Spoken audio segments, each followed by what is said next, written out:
fenomena Rojali, rombongan jarang beli di mal. Apakah ini merupakan cermin kemiskinan?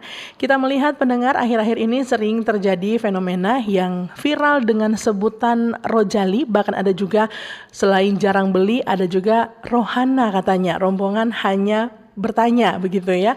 Dan dari Badan Pusat Statistik Sulawesi Utara selaku fungsional statistisi ahli media ada Ibu Si Kawuri Sejati STT MEKK. Selamat siang Ibu. Selamat siang Ibu Priscilla. Nah ini namanya panjang dan unik.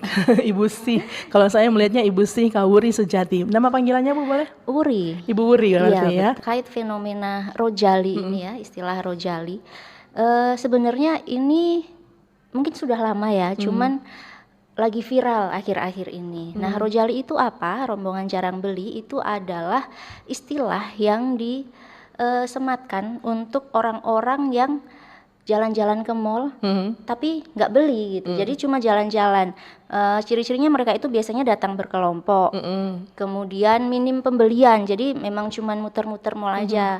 Bukan masalah belanja atau tidaknya Bu Wuri, tapi mungkin bisa kita simpulkan juga sudah pasti Rojali ini tidak mencerminkan kemiskinan dan sudah pasti bagaimana sebenarnya dari masyarakat sendiri menilai dengan bijak setiap fenomena yang ada tentunya ya.